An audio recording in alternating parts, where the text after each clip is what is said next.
Alma Conciencia, un espacio para el acompañamiento de tus emociones, donde conectarás los sentidos en la búsqueda del bienestar emocional.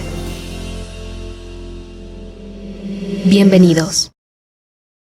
Hola, ¿qué tal? Muy buenas tardes. Sean todos bienvenidos y bienvenidas a un programa más de Alma Conciencia. Hoy iniciamos una nueva temporada. Este es el primer programa de nuestra tercera temporada, después del segundo aniversario. Hoy es el primer programa de inicio a este tercer año, lleno de muchos aprendizajes, de muchas experiencias que ustedes nos comparten. Entonces sean todos bienvenidos y bienvenidas a Alma Conciencia. Hoy lunes 10 de julio del 2023.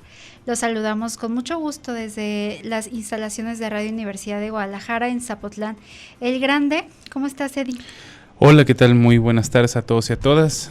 Tranquilo y contento con esta nueva temporada.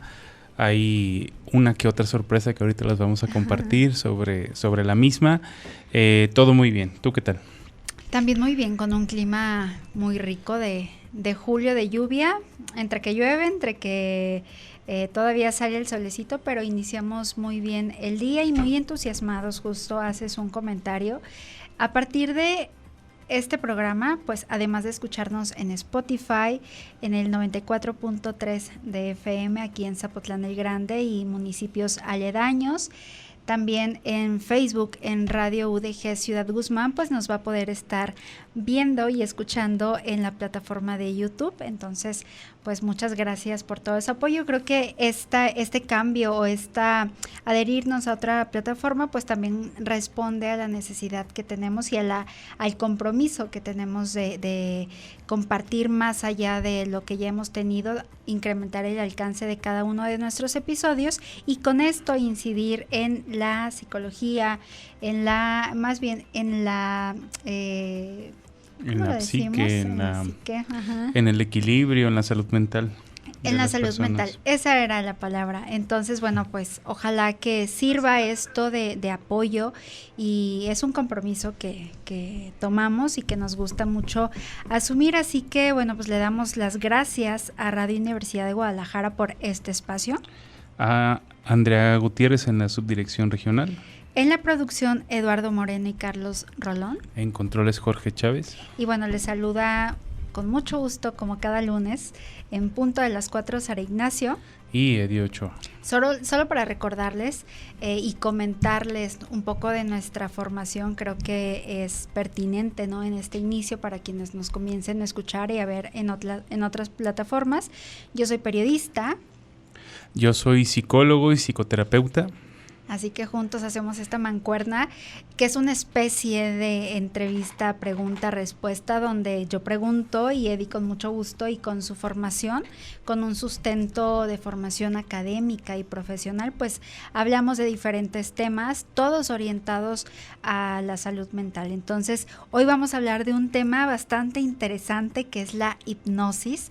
Creo que es un tema, no sé si llamarlo tabú, pero sí es un tema súper interesante en el que todos tenemos concepciones e ideas diferentes de qué es la hipnosis, ¿no? Yo recuerdo que mi primer acercamiento a ella, evidentemente, fue en estas carpas, ¿no? Que vienen, bueno, mínimo en Zapotlán el Grande, acá en Jalisco, pues vienen unas carpas. Ahorita yo tengo mucho que no las veo, sí, mucho tiempo. Pero ahí fue donde donde hipnotizaban, pero siempre hipnotizaban a la misma persona, ¿no? Y siempre se comportaba igual. Lo mismo. Entonces creo que viene de ahí y mucho de lo que hemos visto en televisión o a lo mejor en ferias, ¿no? También me ha tocado verlo. Es como ¿será cierto? ¿No será cierto? ¿Qué será cierto? ¿Para quién es? ¿Cómo se aplica?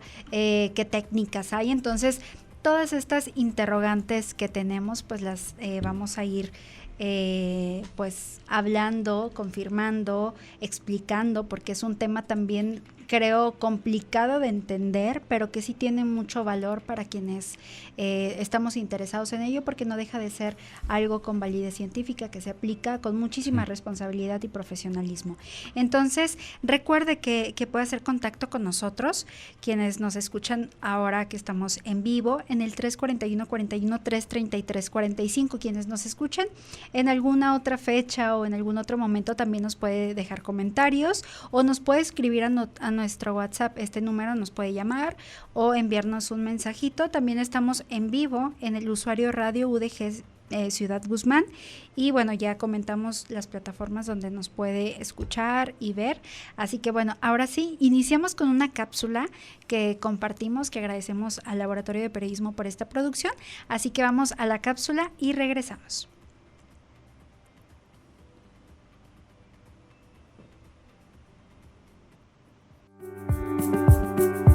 La hipnosis en la psicología se define como un estado mental similar al trance en el cual las personas pueden experimentar una mayor atención, concentración y sugestión. Es un estado parecido al que tenemos durante el sueño, donde tenemos la capacidad de utilizar una mayor atención enfocada, ser más propensos a la sugestión y experimentar fantasías muy vívidas. La conocida como hipnosis terapéutica emplea estas características del hipnotismo para ayudar a las personas a tener un mayor bienestar. La hipnosis no es un tratamiento psicológico por sí solo, sino una técnica de relajación mental que se emplea de manera complementaria para ayudar al paciente en una determinada terapia o tratamiento. Se usa con fines médicos, pero también psicológicos, pues consigue mejorar los beneficios que la terapia persigue. La terapia de hipnosis o las sesiones de hipnosis terapéutica deben ser realizadas por un especialista que cuente con todas las garantías profesionales para realizar la hipnosis clínica con la máxima seguridad.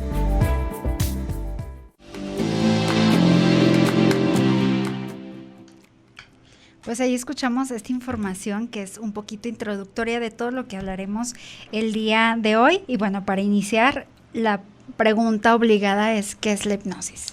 Ok, bueno, la hipnosis es un proceso y una herramienta desde el plano terapéutico. Nos vamos a enfocar a hablar un poquito más desde el plano terapéutico, aunque existe para muchos otros fines diferentes. No los voy a catalogar de una manera específica, pero es una herramienta que consta de un proceso en el cual se somete a diversas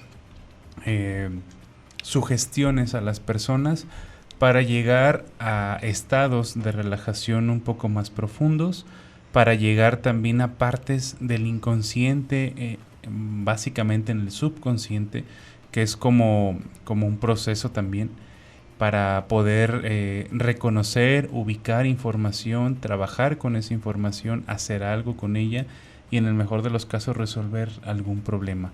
Ojo, estoy hablando desde el plano particularmente terapéutico. Entonces, no es como tal una teoría o una línea terapéutica, es una herramienta que se utiliza en terapia para poder complementar los procesos que las personas por default llevan en un plano terapéutico. Hay terapeutas, por ejemplo, que se enfocan en trabajar, o más bien están trabajando con un enfoque y complementan con la hipnosis. Entonces, como tal, es representado como un proceso de sugestión que invita a tener estados de relajación más profundos para llegar y acceder a planos inconscientes que permitan conocer información. ¿Para qué específicamente qué a lo mejor padecimientos, estados puede tratar la hipnosis? Ok, volvemos al plano clínico. No es necesariamente que haya cierto tipo de padecimientos que se puedan tratar desde la hipnosis. Es mejor llamarlo así. Hay ciertos procesos neuróticos en las personas que facilitan su proceso de resolución por medio de la hipnosis, lo cual indica que puedes trabajar casi cualquier situación, casi cualquier cosa con esta herramienta y obtener resultados hasta cierto punto esperables, porque también es muy subjetivo. Estamos hablando desde un plano meramente subjetivo, lo cual no es generalizable. No por trabajar hipnosis, particularmente, por ejemplo, con adicciones, todas las personas que son adictas van a recuperarse. También es un trabajo de voluntad, de responsabilidad. O sea, no es como que a la persona la programes completamente, porque sí hay un proceso de programación, pero no es como que la programes para que deje de hacer lo que tú buscas que deje de hacer o que la misma persona quiere dejar de hacer. Es que es un trabajo de la mano. El proceso hipnótico permite conocer ciertas pautas de comportamiento, cierto tipo de conductas que en algún punto pueden ser detonadores o precursores de ese problema que la persona va a tratar a terapia. Entonces, si yo como hipnoterapeuta, ese es el nombre que se le da a las personas que trabajan desde el plano terapéutico con hipnosis, si yo como hipnoterapeuta me doy cuenta de esas pautas, de esos patrones de comportamiento y todo esto, con el proceso hipnótico ya me es más fácil retroalimentar en conciencia el proceso que la persona debe de seguir para poder resolver sus problemas. Entonces no es una persona, por ejemplo, no es un psicólogo recién egresado quien puede hacer este proceso, sino alguien que tiene una especialidad en esta rama. Sí, eso es esencial, es importantísimo, es casi lo primero en lo que se deben de fijar las personas que buscan esto. Así como una persona que egresa de psicología no está 100% capacitado ni formado para poder ser terapeuta, lo mismo pasa con un hipnoterapeuta. Puedo chutarme un diplomado de hipnosis y decir que ya estoy preparado, pero en realidad no, tengo que pasar por un proceso formativo. Y este tipo de escuelas, particularmente la de Milton Erickson, que ahorita vamos a ahondar un poquito más en eso, que es el precursor de la hipnosis desde el plano terapéutico, pasa por un montón de certificaciones, de pasos, de formación, que realmente dan cuenta de que una persona que estudió esto está capacitado o capacitada para hacerlo, porque si se van, por ejemplo, con el de las carpas y tratan, jamás van a conseguir nada, y al contrario, es sumamente peligroso. Creo que ahorita también vamos a ahondar sobre esa parte, pero sí es importantísimo entender que para que un proceso terapéutico desde el plano, más bien un proceso hipnótico desde el plano terapéutico, se lleve a cabo de buena forma, tiene que ser por una persona completamente certificada en el ámbito. Hace un momento dijiste un término que es programación neurolingüística. ¿Qué diferencia tiene esta programación a la hipnosis? Van muy de la mano.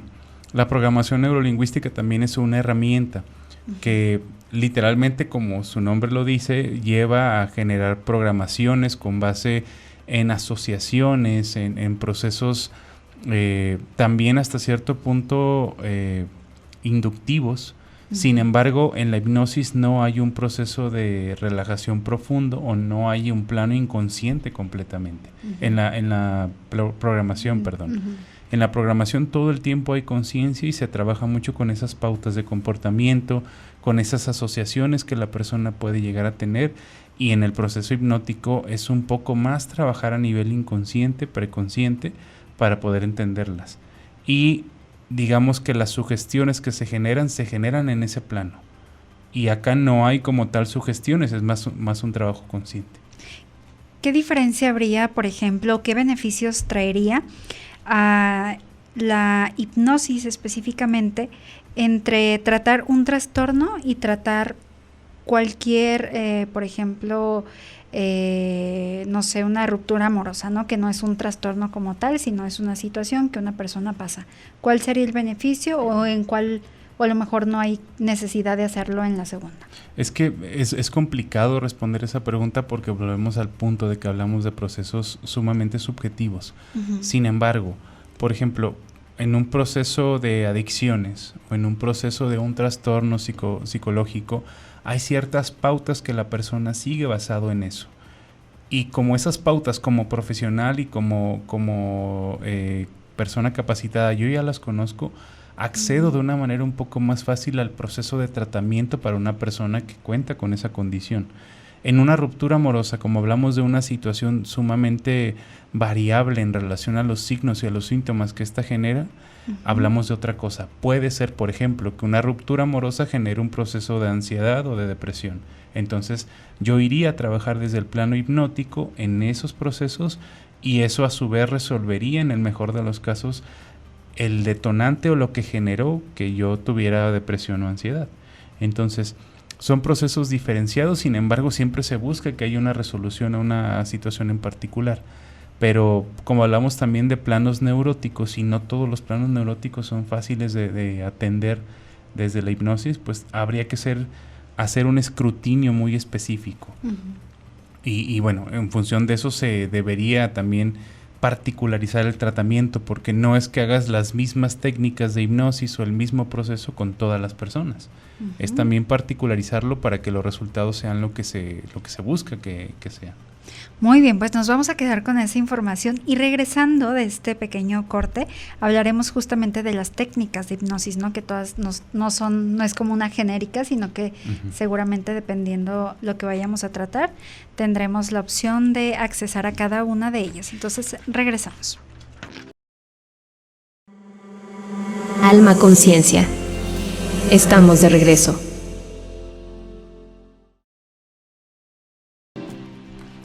Volvemos a Alma Conciencia. Estamos hablando sobre la hipnosis desde un plano general y ya particularizándola. Nos quedamos en esta parte de que desde el plano terapéutico era necesario particularizar o hacer procesos muy específicos dependiendo de la necesidad de las personas. Esta es una de las diferencias puntuales entre los tipos de hipnosis. Cuando hablamos de hipnosis terapéutica, obviamente se trabaja en función de necesidades. Cuando hablamos de hipnosis de espectáculo o hipnosis clásica, por ejemplo, hablamos de otro tipo de fines.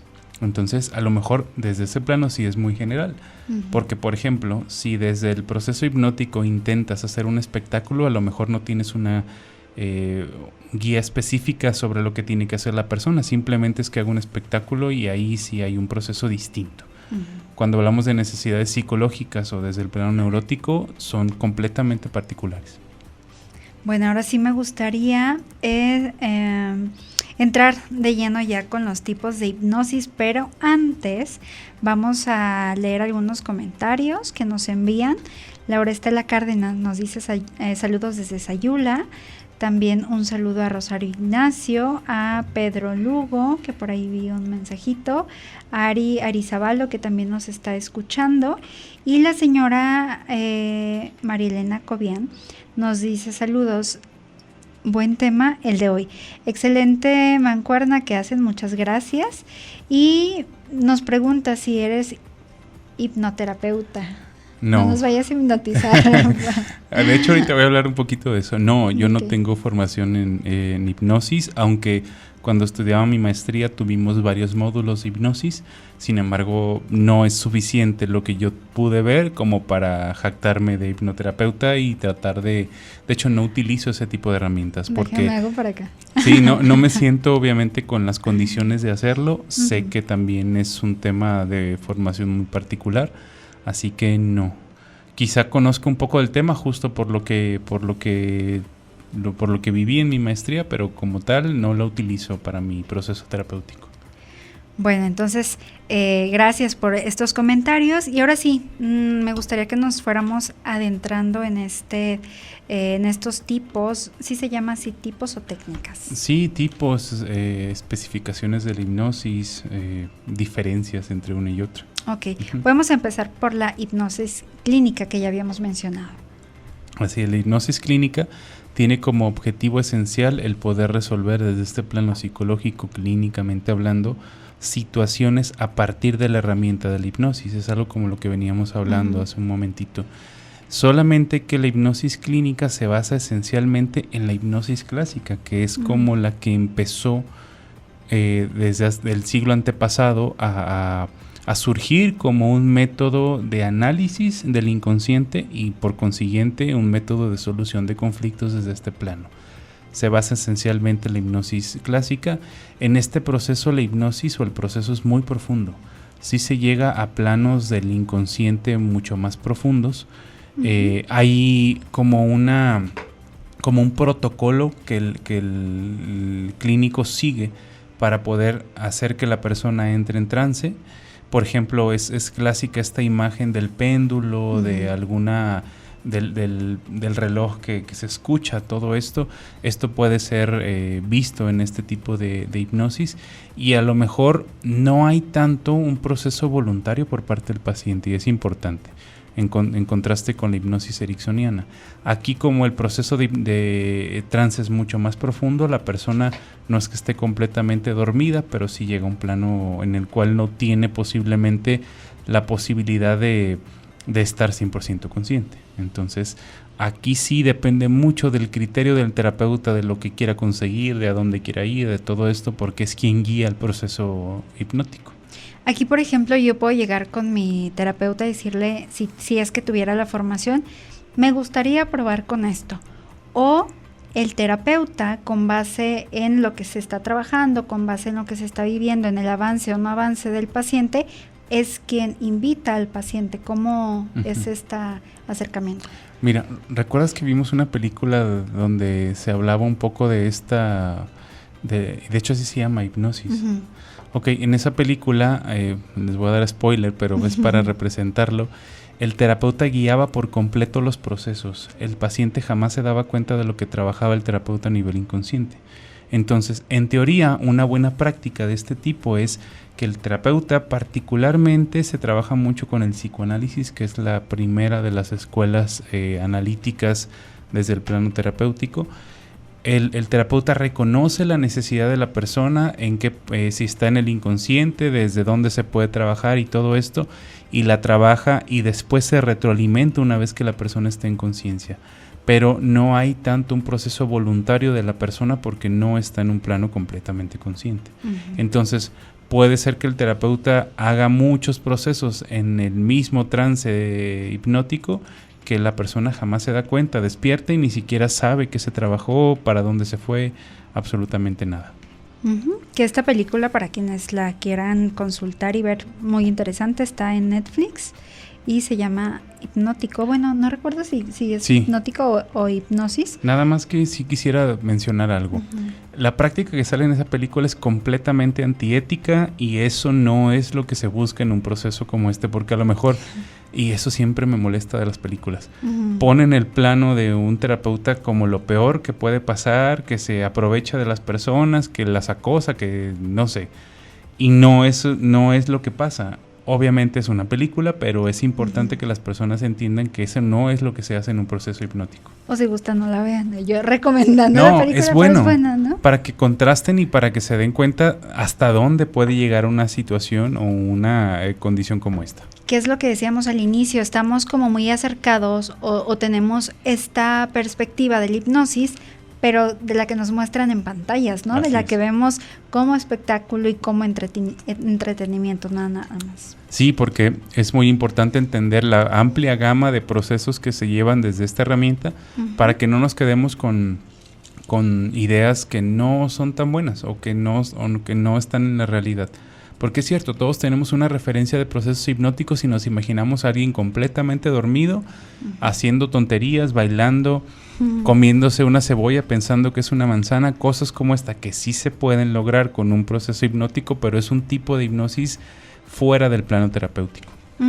Tenemos también la hipnosis regresiva.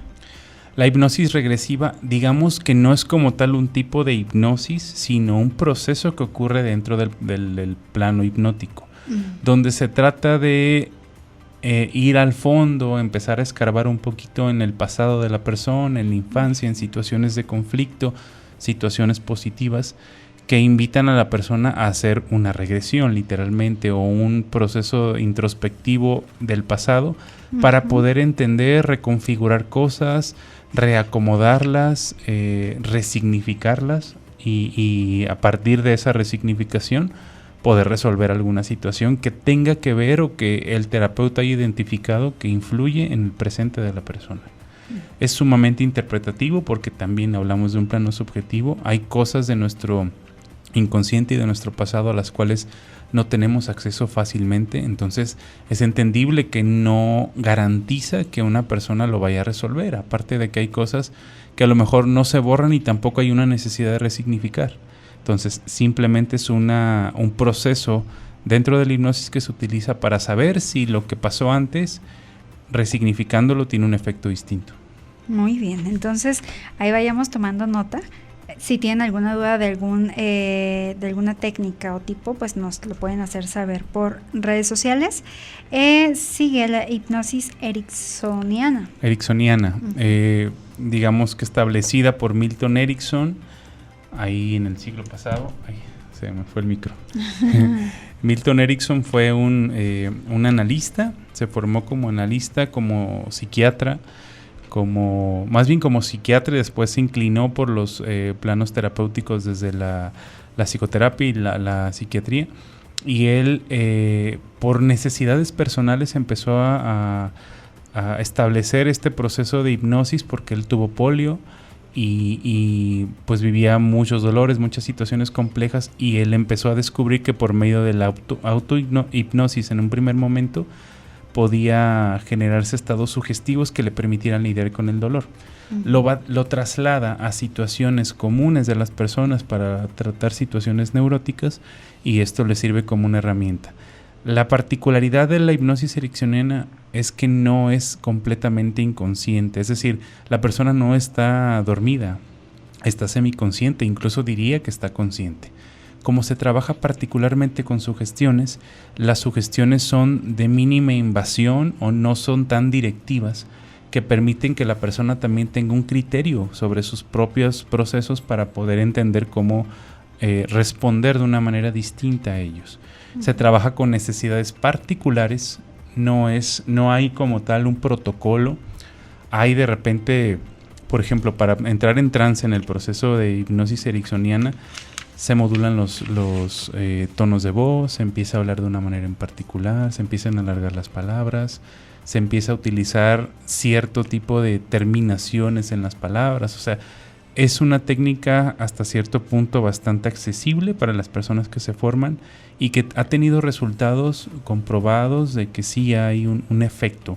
No quisiera decir una solución porque es complicado. Es un efecto que permite a las personas responsabilizarse de una mejor forma de sus situaciones y responder de una manera adecuada a ellas. Entonces, es importante decir que no es completamente un proceso inconsciente, porque a lo mejor, no sé, una persona que le da un poco de curiosidad y va a un proceso hipnótico de este tipo va a decir, pues no me durmió el terapeuta.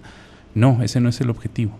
El objetivo es que justo con ese estado de relajación que sí es profundo en un sentido mínimo, se lleve a un mejor resultado y se entiendan y se configuren mejor algunas situaciones para que la persona la resuelva.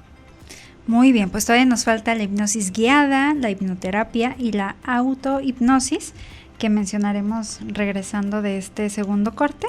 Y tenemos por acá otra pregunta de Ari, que nos dice, ¿cualquier persona es candidata a la hipnoterapia o solo casos muy específicos? Pues también regresando daremos respuesta a esta pregunta, así que regresamos. Alma Conciencia. Estamos de regreso.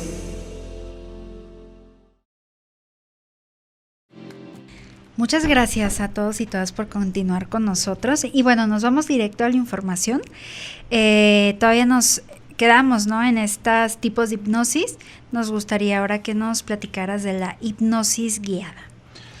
Hipnosis guiada es lo mismo que mencionaba hace un momento con la hipnosis regresiva. Es el proceso que se sigue para poder llevar a las personas a estados de trance. Literalmente se guía con sugestiones particulares, específicas, no directivas desde el plano terapéutico, o no impositivas, mejor dicho, sí son directivas pero no impositivas, para que la persona entre en este proceso de trance y se pueda acceder un poco más a planos inconscientes o planos inconscientes. Entonces, como tal, tampoco es, digamos, un tipo de hipnosis, aunque básicamente todos los tipos se basan en una guía que el terapeuta o la persona que está hipnotizando hace. Hasta las carpas estas. Ponen una grabación, tú vas escuchando, tú vas metiéndote en ese proceso hasta que llega un punto en el cual no puedes responder completamente por ti mismo porque ya estás en el proceso de trance. Algo que te quería y que les quería compartir hace un momento es que todo el tiempo estamos en trance.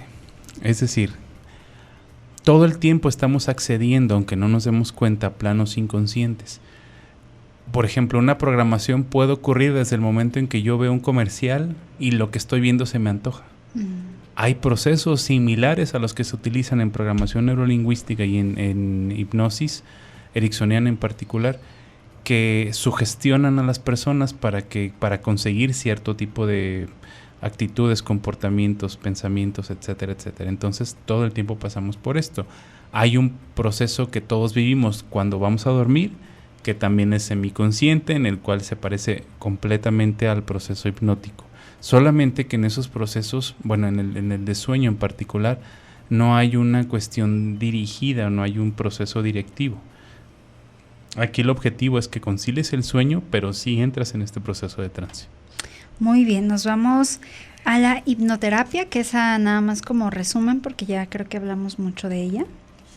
¿Hipnoterapia? La hipnoterapia, Ok. y autohipnosis, que ya hemos venido hablando creo que a lo largo de todo el programa. Así es, la hipnoterapia es el proceso hipnótico trasladado a planos terapéuticos. Es la forma de trabajar desde este plano con situaciones particulares que invitan a resolver, a resignificar, a cambiar la postura o a intervenir de una manera diferente en este tipo de situaciones. Y la autohipnosis habla de este proceso autorregulado que yo mismo propicio para poder llegar a un espacio de trance. Puede ser mediante una grabación, mediante la meditación, aunque en la meditación no hay un proceso hipnótico como tal tan profundo, pero sí hay un proceso sugestivo. Entonces son formas de acceder a un plano de sugestión y de hipnosis relativamente leves que yo mismo me genero por medio de una herramienta como un audio, por ejemplo. O respiración también puedo... Por ejemplo, en hipnosis se utiliza mucho la respiración como una herramienta complementaria para llegar a ese tipo de estados. Entonces, va por ahí. Nos quedamos con la pregunta de Ari. Que es, ¿cualquier persona es candidata a la hipnoterapia o solo casos muy específicos? Ok. Decía Milton Erickson que cualquier persona era sugestionable, que no es lo mismo. Al ser personas sugestionables, nos convertimos en candidatos para un proceso de hipnosis particularmente ericksoniana. ¿Por qué? Porque les decía hace un momento que no es completamente dormirse, es un proceso semiconsciente. Entonces, a estos procesos todos podemos acceder y todos accedemos en algún momento. Cuando hablamos de la hipnosis clásica, que es mucho más profunda, mucho más específica y que se lleva un proceso en el cual hay protocolos de trance y todo esto, no todos son candidatos o no todas las personas llegan a un estado tan profundo de hipnosis. Entonces, desde la ericksoniana todos somos candidatos, desde la clásica no todos, aunque sí llegamos a un proceso de trance leve, por decirlo así. Ya tan profundo, quizá no todas las personas lo podamos hacer. ¿Qué influencia tiene esta como morbo con el que llegamos de repente y queremos y decimos, ay, quiero que me hipnoticen? O sea, ¿qué tan predispuestos estamos o si estamos excesivamente como predispuestos para que a lo mejor esa predisposición no nos deje llegar a este estado necesario? Al contrario, eso podría ser una sugestión, ya es una sugestión, porque si yo voy con una idea previa, ya estoy sugestionado para que pase o no pase algo. Si yo voy con la idea de decir voy a entrarle al proceso, voy a hacerlo como el terapeuta me dice, voy a tratar de dejarme llevar y todo esto, los resultados van a ser mucho mejores. Pero si voy con una resistencia, que esa es la palabra que se utiliza para las personas que no son tan influenciables o que no son tan fáciles de hipnotizar, si llevo una resistencia y soy todo el tiempo consciente de la misma y yo incluso me la genero y estoy todo el tiempo resistiéndome al proceso, no voy a llegar a ese trance hipnótico. Entonces, sí cuenta muchísimo. Como hablamos particularmente de sugestiones, pues todo el tiempo lo estamos haciendo. Si hablas de esto, yo ya voy sugestionado. Entonces, también depende mucho de la disposición que la persona tenga, porque si la tiene, va a ser mucho más sencillo el trabajo. O sea, si a mí no me pueden hipnotizar, no estamos hablando que tenga yo como debilidad cerebral o algo que tenga que ver con la inteligencia. No, es que muchas personas asumen o asocian que el ser hipnotizables es ser vulnerables o ser fáciles de influir, de sugestionar, de manipular y todo esto. Esto sí tiene mucho sentido porque hay personas que utilizan la hipnosis con fines completamente fuera de lugar. Entonces las resistencias tienen razón de ser. Pero si es una persona con una ética inquebrantable que busca procesos de mejora, que busca procesos evolutivos, no tendría que temer y a lo mejor el quitar esta resistencia desde un plano consciente me haría llevar el proceso mucho mejor. De eso se trataría en el mejor de los casos. Pero, por ejemplo, si yo tuve una mala experiencia con un terapeuta y en vez de progresar me hizo tener dificultad en mis procesos, pues yo voy a tener esa idea ya implantada y a lo mejor no voy a volver a un proceso hipnótico, y si vuelvo voy a volver con todas estas ideas resistentes que no me van a hacer llevar el proceso bien. Entonces tiene sentido. Si nos pudieras hacer un mapa de cómo es este proceso, ¿no? ¿Te acuerdas cuando hablábamos de cómo era la terapia? De bueno, vas, te hacen una evaluación, comienzas a platicar, ¿no? De que, por qué vas, por qué estás ahí, cómo es o cómo son las fases para que exista o al punto de llegar a una sugestión. O sea, llego y te hacen tu evaluación, empieza el trance, o como si nos lo podías platicar. Sí, de manera general, evidentemente el terapeuta tiene que estar formado en esto y decirle al paciente si estás de acuerdo, si te gustaría trabajar con la necesidad que tú ya me compartiste como paciente, es decir, yo ya hablé de mi problema. Puede ser que toda la primera sesión, segunda sesión estuvo hablando de esta situación, el terapeuta lo empieza a configurar, se da cuenta de que puede trabajarlo con la herramienta de la hipnosis y lo sugiere. No puede, en el mejor de los casos, porque a veces ni siquiera se dan cuenta los pacientes, pero no puede ser algo que el terapeuta diga, lo voy a hacer y si no estás de acuerdo, ni modo. No, tiene siempre que correr por autorización. Entonces, la persona lo autoriza, se hacen ejercicios para llegar al proceso de trance, donde empiezan este tipo de sugestiones, donde empiezas, obviamente le pides, por ejemplo, a la persona que cierra los ojos, ojo con esto. El cerrar los ojos, el ponerte en una posición cómoda, el relajarte, el utilizar la respiración, simplemente hacen que se propicie más la relajación. No es para dormirte, no es cerrar los ojos y ya valí, no. Porque también son de las ideas que se tienen. Entonces, este tipo de indicaciones se siguen para poder llegar mucho más fácilmente al proceso de trance. Se empieza a modular la voz, se empieza a sugerir o a sugestionar a la persona con base en lo que yo ya sé que la persona necesita trabajar o lo que ya me compartió. Entonces empiezo a hacer sugestiones generales. Ojo, y aquí también es importante, porque, por ejemplo,